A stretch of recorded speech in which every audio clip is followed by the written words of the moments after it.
Hello everyone, जान लेते हैं मंडे को मार्केट कैसा रहेगा। कि आपको गैप अप देखने को मिलेगा या फिर गैप डाउन देखने को मिलेगा। मगर इससे पहले अगर आपने हमारे चैनल ट्रेडिंग फ्राइडे को सब्सक्राइब नहीं करा है then please do subscribe the same. चलिए, मार्केट डिस्कस करने से पहले आज हम डिस्कस करेंगे सीआरआर। आज मॉर्निंग में आरबीआई के मीट था जिसमें ये डिसीजन लिया गया कि सीआरआर की जो रेट है, जो एग्जिस्टिंग रेट है, उसमें 50 बिप्स का कट लगेगा। यानी जो 4.5 की जो रेट थी वो 4 हो जाएगी। अब पॉइंट ये आता है एग्जैक्टली इसका मार्केट पर क्या इम्पैक्ट पड़ेगा, लॉन्ग टर्म में क्या इम्पैक्ट पड़ेगा, शॉर्ट टर्म में क्या इम्पैक्ट पड़ेगा। और सबसे इंपॉर्टेंट क्वेश्चन, सीआरआर एग्जैक्टली होता क्या है। देखिए, वीडियो आज का थोड़ा बड़ा हो सकता है क्योंकि हम पहले सीआरआर पर डिस्कस करेंगे। उसके बाद हम देखेंगे जो बैंक निफ्टी में जो मूव आया था ऑल ऑफ सडन 10 बजे पर जो मूव आया था वो एग्जैक्टली मूव आया क्यों था। तो उन सारी चीजों को डिटेल में डिस्कस करेंगे। और एक और रिक्वेस्ट, इस वीडियो से पहले हमने कुछ और वीडियो ऑलरेडी बना रखी है, जैसे जीएसटी पर। एग्जैक्टली जीएसटी क्या होता है और जीएसटी का मार्केट पर क्या इम्पैक्ट होता है। इसके अलावा आरबीआई का रेट कट, अगर आरबीआई का रेट कट आता है या रेट बढ़ जाता है उसका मार्केट पर क्या इम्पैक्ट पड़ेगा। और जीडीपी, यानी कि से फॉर एग्जांपल अगर जीडीपी का जो डेटा है वो सही नहीं आता है या जीडीपी का डेटा बहुत ज़्यादा सही आ जाता है तो उसका मार्केट पर क्या इम्पैक्ट पड़ता है। ये सारी चीज़ें हमने डिटेल में डिस्कस कर रखी हैं। So please please make sure to watch those videos as well. क्योंकि हमारा प्राइमरी पर्पस ये नहीं है आपको ये बताना कि मंडे को मार्केट कहाँ जाएगा कहाँ नहीं जाएगा। हमारा प्राइमरी पर्पस ये है कि आपको एजुकेट करना, ताकि नेक्स्ट टाइम जब ऐसा डेटा है, ताकि जब नेक्स्ट टाइम ऐसे आरबीआई का मीट हो या सीआरआर कट हो तो उस टाइम पर आपको यूट्यूब पर आने का नीड ना हो और आप खुद ही इन चीज़ों को एनालाइज कर सके। चलिए, बिना टाइम वेस्ट करते हुए सबसे पहले बात कर लेते हैं सीआरआर की। सीधा मैं ले चलता हूं आपको प्रेजेंटेशन की तरफ। देखिए, अगर आप इस प्रेजेंटेशन को देखेंगे तो आपको क्या दिख रहा है, CRR stands for cash reserve ratio. यहाँ एक आदमी है जिसने 1,000 रुपये डिपॉजिट करा है। से फॉर एग्जाम्पल आप वही है, आपने 1,000 रुपये एसबीआई बैंक को डिपॉजिट करा दिया। देखिए, बैंक कैसे कमाता है। बैंक कमाता है कि आप उसको 1,000 रुपये देंगे, ठीक है। बैंक आपको बदले में 3% 4% सेविंग बैंक पर, और सेविंग अगर अकाउंट है 3 से 4% का ब्याज देगा। अगर आप एफडी करवाते हैं तो आपको 6 से 7% का ब्याज दे देगा। तो बैंक ने आपको ब्याज दे दिया, आप खुश हो गया। अब बैंक क्या करेगा, उस पैसे को जिसको नीड होगी, से फॉर एग्जांपल कोई पर्सनल लोन ले रहा है तो पर्सनल लोन वाले को, किसी को होम लोन चाहिए, किसी को कंस्ट्रक्शन लोन चाहिए, या काफ़ी सारे पर्पस हैं, या किसी को कार लोन चाहिए, तो बैंक क्या करेगा, उनको ये लोन बांट देगा। अब बैंक क्या कमाएगा बदले में, 10% 12% 13%, जो भी बैंक की जो रेट होगी उसके हिसाब से बैंक कमा लेगा। तो यानी बैंक एक मीडिएटर है, वो आपसे पैसा ले रहा है और इनको पैसा दे रहा है, ठीक है। बैंक ने क्या काम करा, मीडिएटर का काम करा। अब इसके केस में क्या होता है, बैंक को कुछ एक ऑपरेशनल खर्चे भी आ जाते हैं, ठीक है। तो बैंक क्या करता है, जैसे बैंक ने सपोज करो 2% कमाया, 7 आपको दे रही है, 9 9 ले रही है, तो 2% बैंक ने कमाया। तो बैंक क्या करेगी, सबसे पहले अपने ऑपरेशनल जो खर्चे होते हैं, जैसे बैंक का मेंटेनेंस होता है या फिर सैलरी होती है लोगों की, वो सब करती है और थोड़ा बहुत यहाँ से प्रॉफिट कमा लेती है। तो ये एग्जैक्टली बैंक का स्ट्रक्चर होता है। अब यहाँ पर रिजर्व बैंक ऑफ इंडिया आ जाती है। रिजर्व बैंक ऑफ इंडिया उनको ये बोलती है कि आप पूरा पैसा लोन में मत बांटिए। क्यों मत बांटिए, क्योंकि हो सकता है किसी भी टाइम पर आपको सडन पैसे का नीड हो जाए, तो आपको एक रिजर्व हमारे साथ मेंटेन करके रखना पड़ेगा। तो अब वो जो रेट डिसाइड करी गई है वो 4.5% थी। देखिए, आप एग्जाम्पल में 4% है यहाँ पर, बट एग्जिस्टिंग जो रेट थी 4.5% के आसपास थी। तो उन्होंने क्या करा, अब आप अगर 1,000 रुपये आप डिपॉजिट करवा रहे हैं तो बैंक क्या करेगा, सबसे पहले 45 रुपये रिजर्व बैंक ऑफ इंडिया को दे देगा, उसके पास डिपॉजिट करवा देगा, उसके रिजर्व में रखवा देगा जो भी आप माने। और बाकी का जो भी पैसा बचता है, यानी कि जो 965 रुपये है, 955 रुपये, जो भी आपका पैसा बचता है उसको बैंक लोन में बांट देगा। ये बैंक का एग्जिस्टिंग सिनेरियो था। अब बात करते हैं हुआ क्या। सबसे पहले हुआ ये कि रिजर्व बैंक ऑफ इंडिया ने आज सुबह आकर अनाउंसमेंट कर दी कि मैं तो 50 बिप से सीआरआर को घटा रहा हूं। देखिए, अब इससे होगा क्या, सीआरआर को घटाने से बैंक के पास एक्स्ट्रा पैसा आ जाएगा। पहले तो बैंक के 45 रुपए होल्ड थे, ठीक है, 45 रुपए रखवाने पड़ रहे थे रिजर्व में, बैंक उस पाँच यूज ही नहीं कर पा रहा था उस 45 रुपए को। लेकिन अब क्या होगा, बैंक 45 रुपए से वो 5 रुपए एक्स्ट्रा मिल जाएंगे बैंक को, और 40 रुपए ही रखवाने पड़ेंगे। तो यानी वो बैंक के पास जो 5 रुपए आ गए, अब बैंक उनसे सपोज कीजिए क्या क्या कर सकता है, बैंक उससे लोन बांट सकता है वापस से। वो 5 रुपए का लोन बांटेगा, उस पर ब्याज कमाएगा, बैंक को लिक्विडिटी मिल जाएगी। लेकिन लिक्विडिटी बहुत ज़्यादा इंपॉर्टेंट होती है, जो आपके डेली कैश फ्लो होते हैं ना, जो रनिंग खर्चे होते हैं, उसको मीट करने के लिए लिक्विडिटी बहुत ज़्यादा इंपॉर्टेंट फैक्टर होती है। तो बैंक को क्या मिल जाएगी, वहां पर लिक्विडिटी मिल जाएगी और बैंक अपना काम इजीली कर सकता है। और सबसे इंपॉर्टेंट तो लोन है, बैंक लोन बांटेगा तो ब्याज कमाएगा, ब्याज कमाएगा तो बैंक का जो EBITDA है या जो नेट प्रॉफिट है वो ऑटोमेटिकली इंक्रीज होगा और ऑटोमेटिकली शेयर मार्केट पर इसका इंपैक्ट पड़ेगा, ठीक है।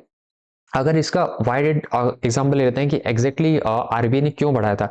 सबसे इंपॉर्टेंट चीज तो क्या है, जीडीपी। आपको पता है जो जीडीपी का रेट 5.4% आया था। अगर आपने हमारा वीडियो नहीं देखा तो मैं फिर से बोल रहा हूँ, आप हमारा वीडियो जरूर देख लीजिएगा जीडीपी वाला, वो बहुत इंपॉर्टेंट है। उसमें हमने समझाई थी एग्जैक्टली जीडीपी होता क्या। तो आपको पता है जीडीपी 5.4% के आसपास आया था, बहुत ही बेकार रिजल्ट आया था। उसके केस में क्या था कि इकोनॉमी को थोड़ा बहुत बूस्ट करना था, तो बूस्ट करने के लिए इन्होंने क्या कर दिया, सीआरआर को बढ़ा दिया, सॉरी सीआरआर को कम कर दिया। इसके अलावा अगर आप देखेंगे तो लिक्विडिटी, जो लिक्विडिटी हमने ऑलरेडी डिस्कस कर रखी है, बैंक को थोड़ा बहुत लिक्विडिटी मिल जाती है तो बैंक अपना काम इजीली कर सकता है। इसके अलावा थोड़ा बहुत इन्फ्लेशन को कंट्रोल करने के लिए भी आरबीआई ने इसको थोड़ा ईजअप कर लिया। मेन पर्पस क्या था कि आपको ये समझना है कि सीआरआर होता क्या है और इसका क्या इम्पैक्ट पड़ता है। फॉर एग्जाम्पल फ्यूचर में ये 4 से 5 हो जाता है तो आप हमें कमेंट करके बताइए इसका बैंक पर क्या इम्पैक्ट पड़ेगा। ये आपका टास्क रहेगा आज का। अब आगे बढ़ते हैं, एग्जैक्टली इम्पैक्ट क्या पड़ेगा ये मैंने ऑलरेडी डिस्कस कर रखा है। देखिए लैंडिंग कैपेसिटी बढ़ेगी, बोरिंग कॉस्ट लोअर हो जाएगी। लो क्या हो जाएगी, क्योंकि देखिए अब सपोज करो बैंक जो 5 रुपए एडिशनल बांटने वाला, तो बैंक के पास तो एक्स्ट्रा पैसा है। तो अगर कॉर्पोरेट जाकर लोन लेगा तो बैंक हो सकता है उसको थोड़ा सस्ते पर भी दे दे, तो बोरिंग कॉस्ट थोड़ी बहुत लो हो जाएगी। और short term liquidity, and liquidity तो एज यूजुअल हमने बहुत बार डिस्कस कर ली कि इंप्रूव होती ही है क्योंकि बैंक के पास एक्स्ट्रा पैसा आ गया। तो ये इंपैक्ट रहेगा बैंक पर। अब आगे बढ़ने से पहले, यानी कि आज का मार्केट डिस्कस करने से पहले, आज 10 बजे वो मूव क्यों आया था उससे पहले, अगर आपको हमारा वीडियो अभी तक पसंद आ चुका है then please please hit the like button, because we are at the very initial stage and we are trying to give you some knowledge. हम ये आपको नॉलेज ट्रांसफर करने जा रहे हैं ताकि आप अगर 10 लोगों के साथ हो या किसी और के साथ हो तो आप बोल सकें देख भाई सीआरआर ये होता है, इससे ये इम्पैक्ट पड़ता है। तो हम वो देने की कोशिश कर रहे हैं। इसलिए अगर आपको हमारा वीडियो पसंद आता है then please hit the like button, comment it, share with your friends and subscribe our channel. YouTube का एल्गोरिथम ये बोलता है अगर आप एक लाइक करेंगे तो उसके केस में हमारे को 50 यूट्यूब 50 नए लोगों को इस वीडियो को दिखाएगा। और across the everyone should be aware about this knowledge. ये जो नॉलेज है वो सबको मिल जाएगी आपके एक लाइक से। So please hit the like button. चलिए अब मैं सीधा लेके चलता हूं बिना टाइम वेस्ट करते मार्केट पर। ठीक है, मार्केट पर चलते हैं। पहले मैं निफ्टी बैंक की बात करता हूँ, ठीक है। 5 मिनट के कैंडल की बात करता हूँ क्योंकि पहले 10 बजे की बात करेंगे सुबह। ओके, 10 बज के 5 मिनट पर मार्केट सीधा नीचे गया। अब इसका लिंक है मेरी आरबीआई के कट की जो मैंने वीडियो बना रखी है इस वाली वीडियो से। पूरा पूरा इसका लिंक है कि ये एग्जैक्टली क्यों। मैं शॉर्टकट में बता देता हूँ।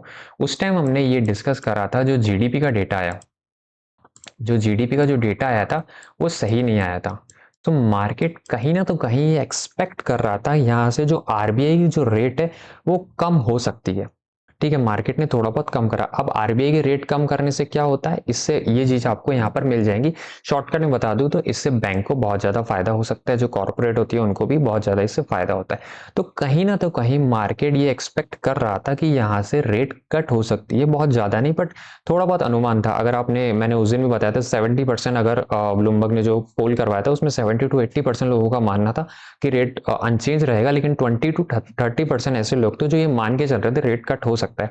तो इसी कारण से आपने सडन थोड़ा बहुत मूव यहाँ देखा और आप देखेंगे तो ये मार्केट सीधा ऐसे नीचे आ गया, ज्यादा नहीं आया, 200 300 400 पॉइंट के आसपास मार्केट नीचे आ गया। पर अगले 5 मिनट के अंदर या 10 मिनट के अंदर मार्केट ने यहाँ से तेजी से रिकवरी ले ली। अब क्वेश्चन आता है ये क्यों ली, तो ये इसीलिए ली क्योंकि हमने डिस्कस करा था आज क्या, सीआरआर। ठीक है, अगेन ये चीज इतना ज्यादा एक्सपेक्टेड नहीं थी। देखिए लोग मान रहे थे सीआरआर कट हो भी सकता है, नहीं भी हो सकता। स्टॉक मार्केट किस पर चलता है, हमने पहले भी डिस्कस करा है, एक्सपेक्टेशन पर। कुछ लोगों का मानना था, कुछ लोगों का नहीं था। तो क्योंकि मेजोरिटी का मानना नहीं था कि सीआरआर कट होगा, इसीलिए स्टॉक मार्केट में तेजी से मूव आ गया, क्योंकि उनके लिए तो ये सरप्राइजिंग इवेंट हो गया। अब मार्केट ऑलरेडी नीचे आ गया था तो यहाँ से बहुत तेज मूव अगर आप देखेंगे तो ऑन अराउंड शायद 500 से 600 पॉइंट के आसपास का हमें यहाँ मूव देखने को मिला था। ये इसलिए देखने को मिला क्योंकि मार्केट ने ऐसे सरप्राइजिंग इवेंट लिया और इसे पॉजिटिव इवेंट लिया। अगर आप कोई भी बैंकिंग सेक्टर का स्टॉक देखेंगे, एसबीआई की बात करें या फिर अपने बैंक ऑफ बड़ौदा या पीएनबी की, इन किसी बैंक की बात करें, सबके लिए बढ़िया न्यूज़ थी। क्योंकि देखिए एट द एंड तो प्रॉफिट बढ़ेगा, तो प्रॉफिट बढ़ेगा तो रिजल्ट बढ़िया आएंगे, रिजल्ट बढ़िया आएंगे तो स्टॉक मार्केट तो बढ़ेगा ही बढ़ेगा। तो ये एक पॉजिटिव न्यूज़ थी। ठीक है, अगर आपको ये समझ में आ गया then please again request hit the like button as well. अब मैं टाइम वेस्ट करे बिना टाइम वेस्ट करते चलता हूँ निफ्टी की ओर। अब एग्जैक्टली निफ्टी की क्लोजिंग कैसे हुई है और हम मंडे को क्या देख सकते हैं उसमें। तो चलिए बात करते हैं निफ्टी की। कल की वीडियो में हमने ये आपको बोला था कि मार्केट जब भी ऐसी कैंडल बनाता है there is a high chances that market, ये जो गैप है, ये वाला जो गैप है, let me use the marker again, ये वाला जो गैप है अराउंड 24,765 से लेकर 25,000 तक का, ये 200-300 पॉइंट का मूव फास्ट आ सकता है और ये मार्केट जल्दी कैप्चर कर लेगा। ऐसा हमने क्यों बोला था? जब भी मार्केट में एक स्ट्रॉन्ग ग्रीन कैंडल बन गया था कल, ठीक है, उसके बाद दूसरा रीजन क्या था? एफआई। अगर आपने कल हमारा एफआई का डेटा भी देखा होगा तो लगभग 8,500 करोड़ की बाइंग हुई थी एफआई की तरफ से। वो एग्जैक्टली हम बाइंग नहीं बोलेंगे, वो एग्जैक्टली शॉर्ट कवरिंग हो गई थी, क्योंकि अब मार्केट जितना ज्यादा 24,500 के ऊपर सस्टेन करेगा उतने ज्यादा हाई चांसेस है मार्केट यहाँ से तेजी से ऊपर जाएगा। आज नो डाउट मार्केट ने इतना अच्छा काम नहीं करा। क्यों नहीं करा? क्योंकि आरबीआई के जो पोल आने वाला था, जो आरबीआई का मीट होने वाला था, उसके कारण से मार्केट में थोड़ा बहुत अनसर्टेनिटी था। इसी कारण से मार्केट ने आज अच्छा काम नहीं करा। But again this is the price action की अगर बात करें तो बहुत बढ़िया एक्शन बना है। देखिए मार्केट ऐसे ही ऊपर जाता है। अगर आप देखेंगे नीचे भी ऐसे जाता है, ऊपर भी ऐसे जाता है। पहले ऊपर जाएगा, फिर नीचे आएगा, फिर ऊपर जाएगा, फिर नीचे जाएगा, फिर ऊपर जाएगा, फिर नीचे जाएगा, फिर ऊपर। तो लगभग इस तरह से ही मार्केट एक ट्रेंड में ऊपर जाता है। और आप देखेंगे तो मार्केट ऐसे ही जा रहा है, ऊपर गया, फिर नीचे आया, फिर ऊपर गया, फिर नीचे आया, फिर अब यहाँ से ऊपर जा सकता है। So there is a high chances that कि मार्केट में आपको वापस से तेजी देखने को मिल सकती है। देखिए पॉजिटिव न्यूज तो आया है, मार्केट 25,000 के 24,500 के लेवल के ऊपर ही सस्टेन करा और ऊपर ही क्लोजिंग दिया। अगर आप 5 मिनट की रेंज देखेंगे तो 5 मिनट की रेंज ये जो बनी है, ये बहुत बढ़िया रेंज बनी है, क्योंकि इस टाइम पर एक तो आपको ब्रेकआउट देखने को मिल सकता है मंडे को, और दूसरी चीज क्या हो रहा है कि 24,500 के ऊपर रेंज बन रही है। तो there is high chances that यहाँ पर एफआई आज भी ट्रैप हो सकते हैं और आज भी आपको अच्छा बाइंग देखने को मिला होगा एफआई के केस में। मंडे के केस में क्या कर सकते हैं? मंडे के केस में देखिए ये रेंज बन गया है। अगर आप देखेंगे तो यहाँ पर ये रेंज बन चुका है 24,751, इसका हायर पॉइंट बन चुका है, और यहाँ से 24,625। सो हम थोड़ा बहुत एक्सपेक्ट कर सकते हैं मार्केट यहाँ से फ्लैट ही खुलेगा, क्योंकि नेगेटिव खुलने के चांसेस बहुत ज़्यादा कम है। तो आपको यहाँ फ्लैट देखने को मिल सकता है। जैसे ही मार्केट इस रेंज को ब्रेक करे फटाफट से पिक करने की कोशिश मत कीजिएगा, वेट कीजिए, क्योंकि उसके ऊपर अगला एक और रजिस्टेंस 24,851 का। अगर आपको अच्छा मूवमेंट मिल रहा है, अच्छा रिस्क टू रिवॉर्ड रेशो मिल रहा है, इवन तो अगर 1:1 मिल रहा है तो आप देख सकते हैं। बट हम बोलेंगे एक बार इस लेवल को भी निकल जाने दीजिए, क्योंकि उसके बाद आपको सीधा 150 से 200 पॉइंट मिलेगी। देखिए मार्केट में बड़ा कैप्चर करने की कोशिश कीजिए, तो ये चीज़ ट्राई कीजिए। कई बार आपको ऐसा लगता होगा कि यार मैनुअली ये चीज़ें कैसे पॉसिबल है, कि मैं ये कैसे ट्रेड करूं, बहुत ज़्यादा फास्ट मोमेंटम आ जाता है, जब तक मैं जाऊंगा तो 24,850 तो 24,900 पर चला जाएगा, तो मैं करूँ क्या? तो उसका सॉल्यूशन भी है हमारे पास। अगर आप हमारे चैनल वापस से देखेंगे तो यहाँ पर हमारा एक प्लेलिस्ट है जिसमें हमने एल्गो ट्रेडिंग पर सिखा रखा है। एल्गो ट्रेडिंग का मतलब ये होता है, दैट मीन्स आपको मैनुअल एंट्री लेनी ही नहीं है। आप एल्गो में चीजें शिफ्ट सेट कर दीजिए और एल्गो अपने आप एंट्री ले लेगा। तो अगर आप मैनुअली सिस्टम के सामने नहीं बैठ सकते हैं तो please watch these series as well. केवल दो ही वीडियो हैं, दो ही वीडियो मैंने एक्सप्लेन कर दिया है कि आप एल्गो ट्रेडिंग को कैसे अपने सिस्टम में लगा सकते हैं। इसका खर्चा नेग्लिजिबल है। अगर आप फायर्स में, धन में या फिर किसी ऐसे प्लेटफॉर्म में लगाते हैं जिसकी एपीआई चार्जेस नहीं है तो वहां आपका नेग्लिजिबल खर्चा है। अगर आप जीरोधा की तरफ जाएंगे तो नो डाउट जीरोधा 2,000 रुपये चार्ज करता है एपीआई के, लेकिन अगर आप जीरोधा से नहीं करके फायर जन में करवाते हैं तो वहाँ एपीआई चार्जेस नहीं होते। There is a high chances that कि आपका कॉस्ट बहुत लो आएगा। हमारा जो पर्सनल कॉस्ट आता है वो 100 रुपये एक स्ट्रेटजी के आसपास का आता है। तो आप का भी सेम ही, अगर आप बैक टेस्ट करेंगे तो 50 रुपये के आसपास, सॉरी बैक टेस्ट नहीं बोलूंगा, अगर आप लाइव मार्केट में ना चल के डमी ट्रेड करते हैं तो उसके इसमें आपको 50 रुपये पर महीना लगता है, और अगर आप लाइव करते हैं तो 100 रुपये के आसपास लगता है। तो ये बहुत बहुत ज़्यादा रीजनेबल है। तो आप इन वीडियो को जरूर देख लीजिए।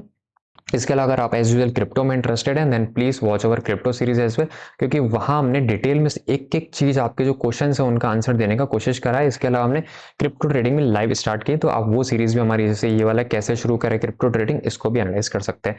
बाय द वे अगर आज का हमारा एनालिसिस पसंद आया और आपको समझ में आ गया कि सीआरआर क्या होता है, जीडीपी क्या होता है, या फिर आरबीआई रेट क्या आता है, then please hit the like button and subscribe our channel as well, and thank you for watching. Bye bye.